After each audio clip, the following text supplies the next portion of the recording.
utos daw ng konstitusyon na kapag may inakyat na ganyang articles of impeachment ay umaksyon Dapat ang Senado aksyonan. forthwith. Yes. Yan yung katagang nasa konstitusyon. Forthwith na ang kahulugan daw ay dapat agad-agad sa lalong madaling panahon. Hindi bukas, hindi sa makalawa. Ngayon na, Ngayon now na.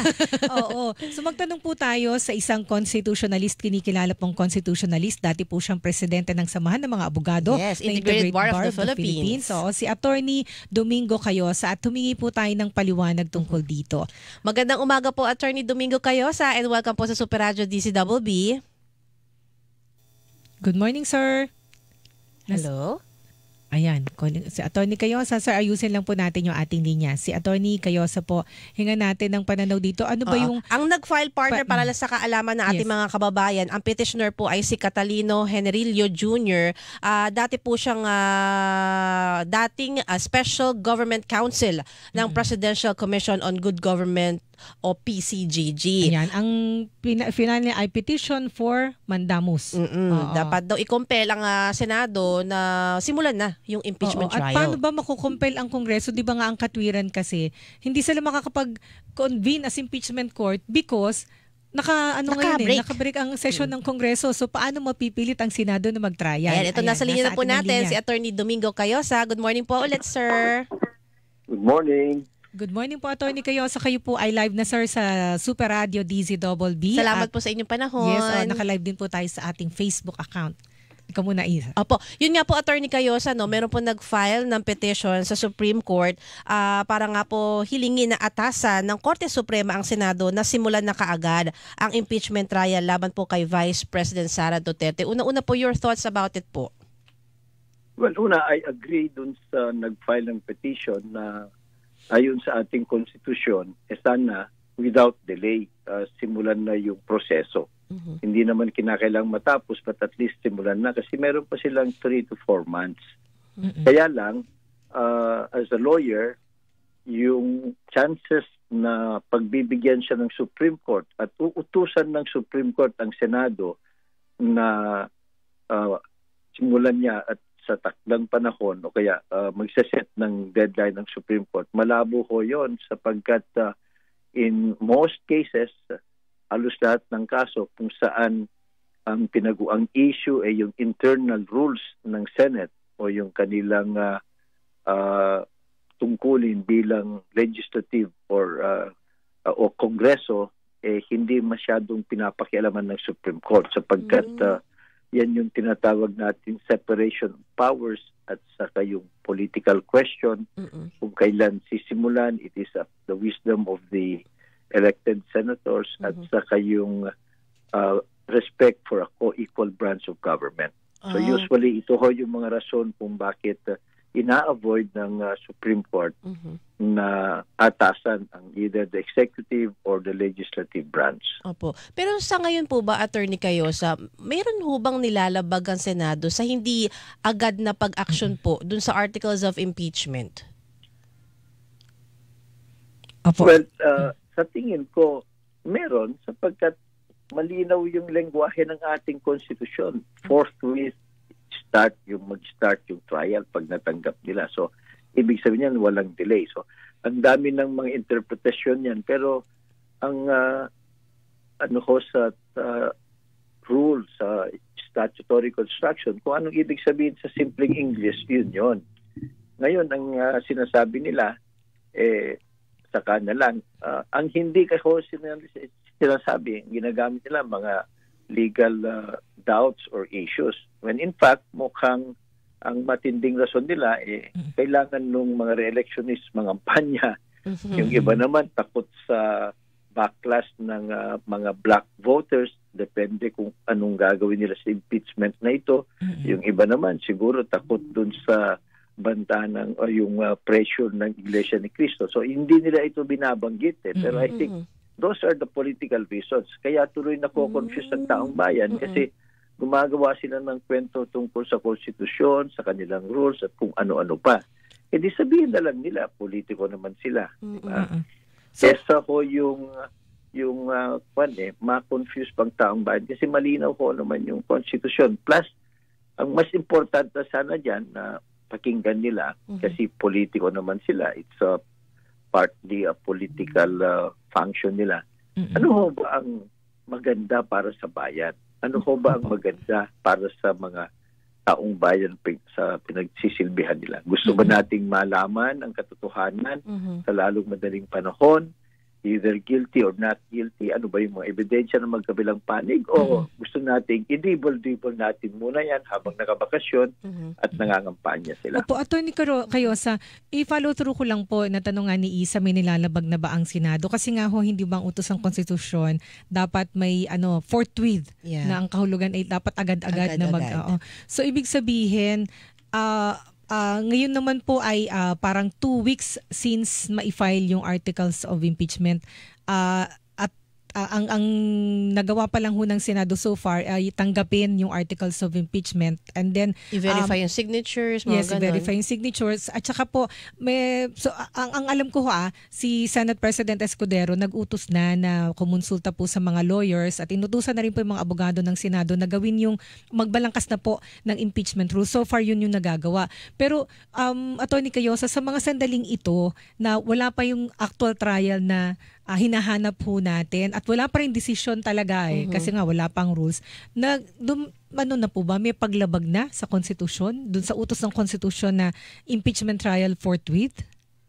Well, hindi natin strictly speaking technically say may paglabag na kasi nga ito yung nakaka-confuse Sabi niya simulan lang namin trial will start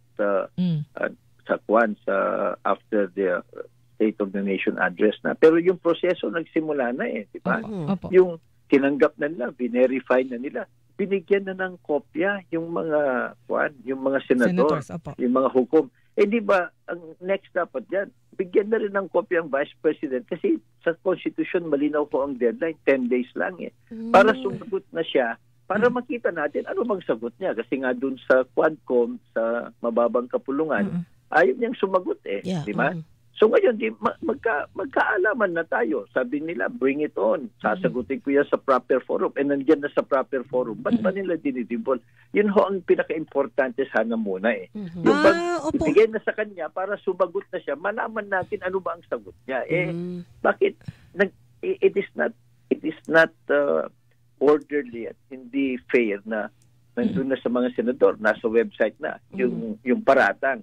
Pero hindi pa pinapasagot. Di ba mas pasagutin na niya para tayo mismo, kahit hindi pa sila nag-hearing, mapag-usapan na ng taong bayan. Pwede na po pala yun, Attorney Cayosa. Pero ano pong entity ng Senado sa paghingi ng sagot po ng Vice President, hindi ho ba kailangan muna silang mag-convene muna as impeachment court? Makita muna natin po sila na nakarobe na at may pukpok na ng gavel ang Senate President as presiding officer at saka niya doon iutos na sumagot po ang Vice President. At meron na dapat impeachment rules. Hindi ho ba ganun ang stages? Precisely, hindi ho ba? Mag-convene na sila. Yung sinasabi nila, hindi sila pwede mag-convene. Ang dami na hong beses na nag-adjourn na yan, sinediye, kasi tapos na yung legislative calendar. Pero may biglang darating na ambassador o high foreign dignitary. Nag-convene mga yan to do their diplomatic job, di ba? So, kagaya po nung sa Japanese, Prime Minister, nag-special session sila dahil mag-speech po. Kung gusto nila, pwede naman. So, yung hindi naman pinagbabawal. Ang malinaw lang sa Constitution, huwag niyong i-delay, huwag niyong i-dribble. So, ang nangyayari kasi ngayon, pwede naman sila mag-convene. Hindi naman hinihingi ng taong bayan na hearing na bukas. Kasi siyempre meron namang proseso. Yun, halimbawa, yung rules ng Senado, meron na silang existing rules. Opo. Noong panahon pa Senate President, siguro i-adjust na lang nila yan. Papayag ba sila sa video conferencing? Meron na mga bagong batas tungkol sa electronic evidence, mga ganyan. So, i-adapt ba nila yan? O sapat kaya lang po, dating rules? Attorney Cayosa, ang binabanggit po kasi sa recent interviews kay Senate President Chis Escudero, baka itumawid pa nga ng 20th Congress, ito pong impeachment trial May nakikita po ba kayo ditong conflict o magiging problema po? Wala ko namang conflict kung tumawid sa susunod na Senado o sa susunod na Congress. Kasi ito ho naman is a non-legislative function. Hukom sila dito So kung sakali, sinimulan na nila yung proseso, di ba? Nag-convince sila, papasagutin ng Vice Presidente, tapos nagsimula ang hearing. Kung hindi nila matapos, edi yung susunod na Senado, sila magiging hukom. Hindi ho naman to start from zero. Sapagkat nakarecord naman lahat ng ebidensya Di ho ba? Halimbawa, merong mga congressman na tinalagang mga prosecutors pero nagretiro na sila bilang congressman o kaya natalo. Di palitan lang sila. Ganun ho. Yung parang we should demystify the impeachment process kasi ang isa rin din ho dito, habang walang kalinawan ito, hindi gumugulo ang proseso, nagkakaroon tayo ng political instability at yung mga mamumuhunan, yung mga taga-ibang bansa, wait and see muna sila. Di ba? Tayo naman, debate ng debate, kanya-kanyang propaganda, pero walang formal na proseso. Opo. Attorney Cayosa, ang sinabi po kasi ni Senate President Escudero at saka po nasa Constitution din ay only the President can call for a special session. Sa kasi po yung katwiran hindi sila makapag-convene as impeachment court, wala silang magawa because naka-congressional break na sila. At kailangan nasa session sila para po ma-refer accordingly sa impeachment court yung articles of impeachment at makapanumpa sila sa impeachment court judges. So ngayon po nakabreak ang session. So kailangan magkaroon ng session. Ang presidente ho magpapatawag. Kaya lang ang narinig natin sa presidente, kung di ba, ayaw niya ng Senado kasi yun ang binabanggit. Kung ihirit ng Senado at saka din kasi may public statement ang presidente na ayaw niya yung impeachment kasi nga makakagulo. Well, sinabi na rin ng presidente kung mag-request ang mga senador at tatawag siya ng special session. Pero yung sinasabi ho nila na yan, that's only one part of the Constitution. There are other provisions of the Constitution that allows Senate to reconvene anytime. Yung kontrolado nila yan. Parang nag-recess na ng bakasyon. Ngayon, may napaka-importanting bagay. Di balik sila galing sa... Ganun lang ho ibig sabihin noon. So, dahil nga, hindi tuloy natin matanto kung ano talaga ang kanilang game plan o anong tunay na rason. Siguro magkakaibang rason mga yan diba? Pero lalo na yung mga re-electionist. So nangangamba sila baka naman pag ituloy natin to mag-aalit yung kakampi ng kabila at yung boto nila mawawala sa atin. Pwedeng ganun. Yung iba naman paano naman mangangampanya ako. Pero yung uunahin mo ba yung pangangampanya dun sa tungkulin mo sa bayan? Tungkulin mo sa sarili mo mangampanya. Pero kasi yung survival kasi, Attorney Cayosa, ang mangyayari, hindi ho ba? Tama ho ba na consideration din nila itong eleksyon? Kasi nga, syempre, pwedeng makita na kasi kung for or against ka sa mga Duterte, malaking, maaaring may mga din yan, malaking bagay din sa boto. So, maaaring pinalilipas ho ang eleksyon. Ganun ho ba yun?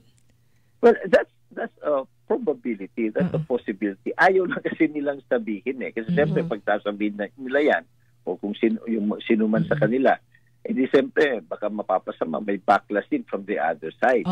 So ngayon, ginagamit nila itong mga legal arguments sa totoo lang. Kaya paulit-ulit ang diskusyon kasi nga para bang ang dami ng kanya-kanyang interpretasyon, napakasimple naman ng ating konstitusyon. Di ho ba? Yung proseso na ito, hindi naman hinihingi na meron ng verdict agad. Dadaan naman sa proseso. Mas maganda nga ngayon sana, kasi nga araw-araw ang hearing yan under their own rules. Kaya wala na silang legislative agenda. Di mas mabilis. Yung sinasabi nila na 3 months, 4 months, hindi pwede. Yan ho yung ordinary court kung saan napakaraming kasong hinihir at pinopospon every month, di ba? Nagdidribon. Ito mag-isang kaso araw-araw. At yung mga issue hindi naman nabago ho, di ba? Yung mga ebidensya nandiyan na kinakailangan lang natin marinig yung kabila naman. Di ba? That is basic due process. Attorney Cayosa, kung sakasakali lang po na hindi magpapatawag talaga ng special session ng presidente, ano po ang nakikita niyo po or posible na magawa ng Supreme Court? Meron po ba? Sa tingin ko, very limited. Yung mandamos na hinihingi ng aming kompanyero. We wish him luck, but in many cases, the Supreme Court has avoided yung mga ganyan na confrontation, direct between the judiciary and the executive or the legislative branch. Yun yung tinatawag nila na political question, conservative Supreme Court will evade that. Pangalawa, baka ayaw din ng Supreme Court na magkaroon ng constitutional crisis. Kung sasabihin nila, sige, simulan nyo na, ayaw gawin ng Senado. Anong magagawa nila? Di magkahiyaan lang. Dalawang equal. So, yun ho yung mga kwan. At pangalawa, yung grave abuse of discretion ho, yung walang kabase-basihan. Pwedeng sasabihin nila, nagsimula na ho kami binigyan na namin yung mga so pinag-iisipan lang namin, binabalangkas lang muna naming rules bago kami mag-convict. Pwedeng ang daming palusot yan. Pangatlo, baka ho, tapos na yung election, tapos na impeachment trial, hindi pa matatapos ang Supreme Court yan kasi minsan din ho, super bagal din ang kanilang pagdidesisyon.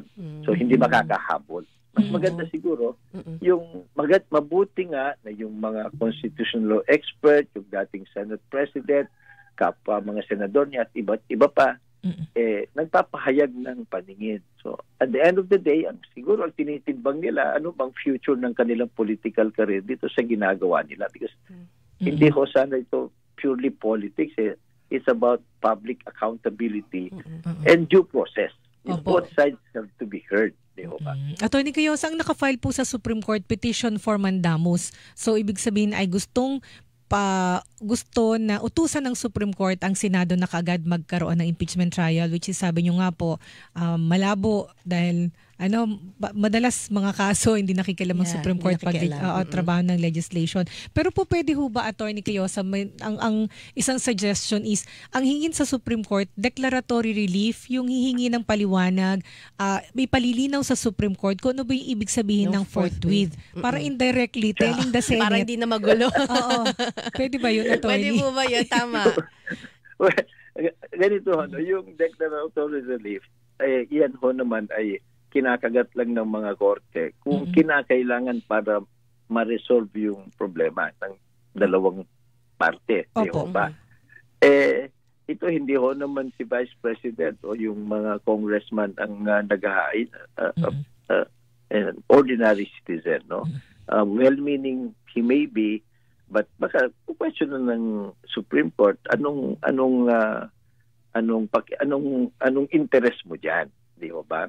Yung very rare kasi ho na yung Supreme Court papadefine mo sa kanilang terminology kasi sasabihin magbasa ka ng kahit anong diksyonaryo including Black's Legal Dictionary, di makikita mo na, ba't mo pa tatanungin sa amin? So, malinaw ho naman ibig sabihin ng forthwith. At saka kung titignan mo yung rules of impeachment ng Senado mismo over the years, it is with a sense of urgency. Kaya nga ho, nakalagay, daily ang hearing nila. Kasi yung mga ganitong malalaking issue na ganito, di ho ba mas maganda matuldukan one way or the other? Whether guilty or not guilty, para manahimik na tayo and then we can move forward more properly. Ito naman po yung mga points ni Senate President Escudero. Number 1, ba't mamadali ng Senado? Kaka-file lang nito. I-final po last day ng session. So ang dapat tanungin muna, mga congressman, ba't kasi binabad ninyo ng 2 buwan yan, hindi ba? Tapos po ang isa pa, ang sa kanya, sabi niya, ang mga nagmamadali na magkaroon na ng impeachment trial ay yung gustong ma-impeach ang Vice President. Dapat ang Senado kasi neutral, hindi makikinig sa pro or against. Dapat ebidensya, although political pa rin ito. Pero kasi pag nagpatangay sila dun sa udyok na madaliin, ibig sabihin, para pwedeng maging indication na gusto na rin na mapatanggal ng Senado ang Vice President. At ang isa pa, sabi po niya, Attorney Cayosa, hindi naman special ang Vice President, meaning she's just one of those impeachable officers. Kaya ang trato sa kanya, as such, impeachable officer siya na kagaya ng iba pang mga, kagaya ng ibang impeachable officers na it will take time, hindi agad-agad yung trial. Like Corona trial, nag-umpisa po siya a month after po ng filing. Yung Mercedes Gutierrez case, din po, mga 3 buwan pa po yung schedule bago mag-trial. Nag-resign nga lang po ang dating ombudsman, kaya hindi ka agad kaya wala ng trial, sir. Well, magaling ho na abogado si Chis, tagayup din ho yan, kagaya natin, plus Senate President pa siya. Kaya lang una, unfair naman yung sasabihin. 2 months ang pinag-aralan ng congressman yan, kami gusto nyo kaagad. Hindi naman kaagad-kaagad in the first place. Pangalawa, yung mga congressman ho, sila yung naghanap ng mga dokumento eh. So talagang mas matagal 'yon kasi nag-iimbestiga ka, di ba? Linalabas mo yung katotohanan, mga affidavit, sine-check mo din 'yon.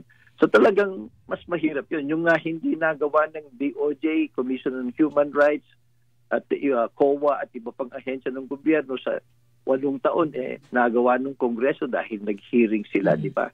At nag-hearing sila dahil nag-away-away yung mga political factions, di ba? So 2 months na pag-imbestiga. Ang dami hong nagulantang tayo dun sa lumabas, no, pag-aamin, mga affidavit, at yung mga testimonya nila na narinig nating lahat. So, it's not fair na i-compare mo yun dun sa gagawin na. Yung Senado, they are the passive judges.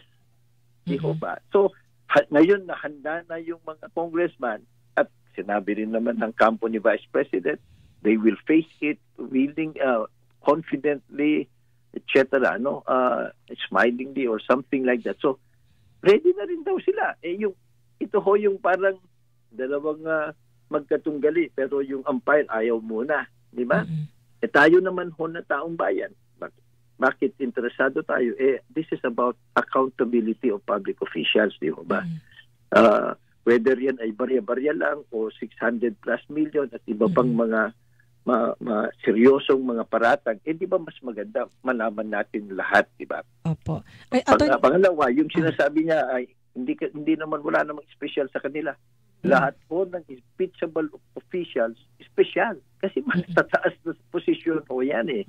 Hindi naman yung mga ordinaryong kawani ng gobyerno na administrative case lang yan. Ito ho yung, kumbaga, administrative case ng matataas na opisyal. Pangatlo, yung Vice President, hindi lang mataas na opisyal. May mandato yan eh. She was elected unlike the Ombudsman or the si Chief Justice Corona appointed. Ito may mandato. So there's instability. Siyempre, agrabyado din. So kinakailang ma-address yan. Lahat ng kanya-kanyang passion at yung mga bias or whatever, doubts, by the truth. Ano yung proseso para malaman ang totoo at magkalabasan ng ebidensya, meron ba o wala? Both sides, di ba? Di ba yung impeachment process? Kaya nga, doon dapat mabilisan para ma-resolve. Alam natin kung anong mangyayari o anong pananagutan o ma-acquit ba yung mga pinaparatangan matataas na opisyal ng gobyerno. So, yun ho yung mga na pwedeng ibalik sa kanila kung yun mga argumento na sasabihin nila. Yung isa pa yung sasabihin, hindi ho naman hinihingi na trial kaagad. Pero at the very least, since binigyan mo na ng, nasa website na yun ng Senado, ba't hindi mo bigay na rin dun sa nasasakdal para within 10 days kailangang sumagot na siya para the issues are joined. So, makikita na rin ng taong bayan. Ngayon, kung hindi naman kinakailangan pagkasagot niya, hearing ka agad eh. In the meantime, habang hinihintay yung sumasagot siya, di ba lang kasi na nila yung kanilang rules of impeachment. Hindi naman po yan magsisimula sa zero eh. Di ba? 90% siguro nandyan na yung mga bagong features lang siguro ilalagay nila. So, lahat po ng may itong mga legal arguments, kung ano-ano, pwedeng kontrahit na.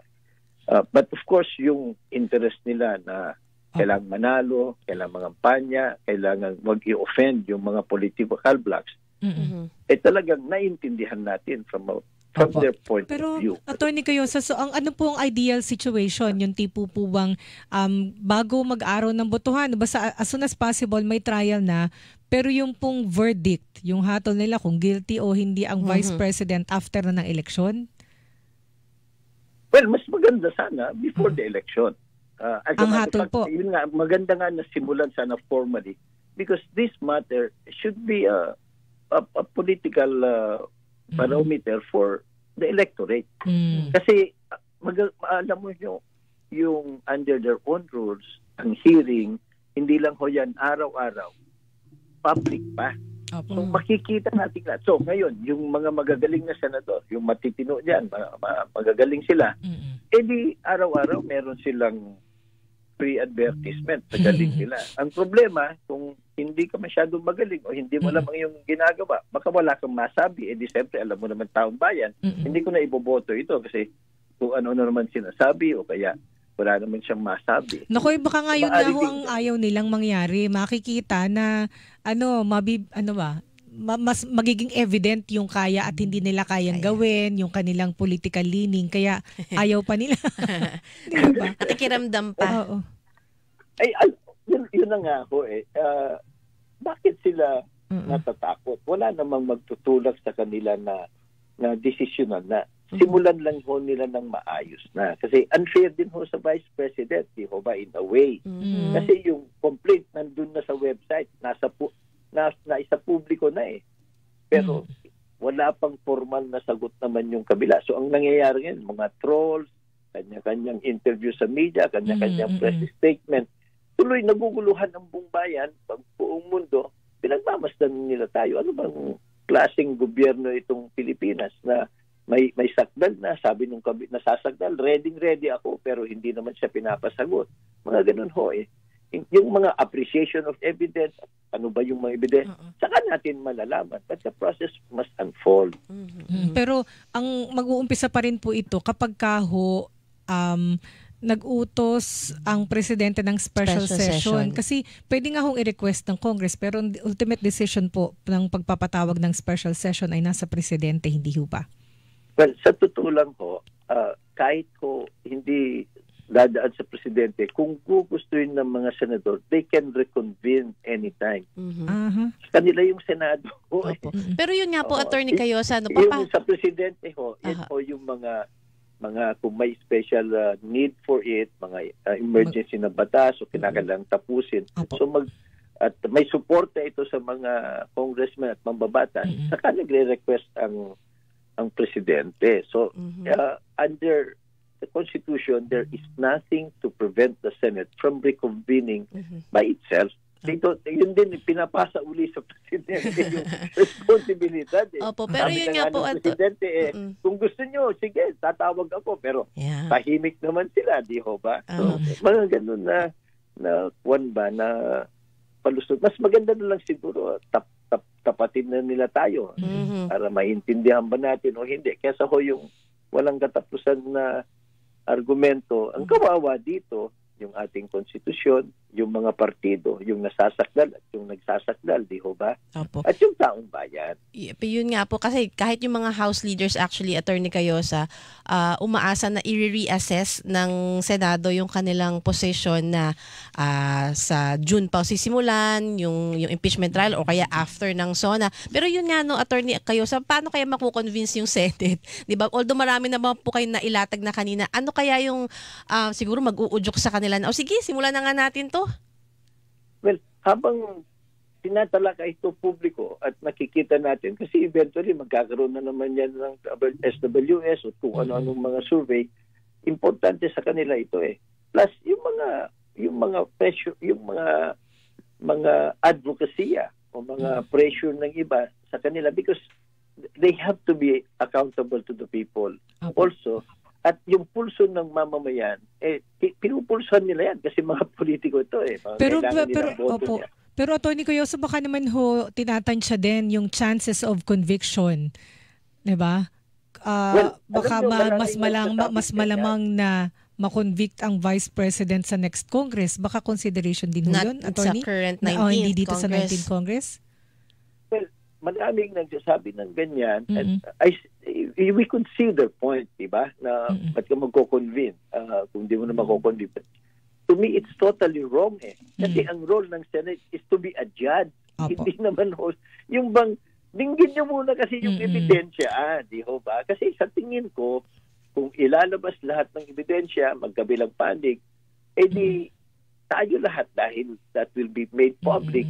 Ang lakas ng sentimiento ng mamamayan dyan. Pangalawa, kahit naman siguro may loyalty ka sa isang panig, kung yung ebidensya very glaring, diba? Very convincing, talagang you will just put yourself on the wrong side of history kung wawalang hiya mo yung katotohanan because this is about accountability and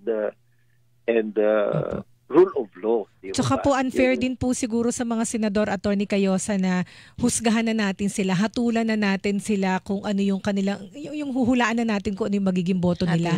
Diba? Oo, sa tingin ko, kahit political veterans pa yan, nagdadasal din ho sila. May konsensya din. At saka, pag nakikita naman natin lahat kung ano yung ebidensya, edi, siyempre, mas maingat sila kasi mahirap din, walang hiya mo masyado ang taong bayan kasi baka biglang iba ang mangyayari. Baka mag-people powers sila, mag-rally sila, hiyain yung kapamilya mo.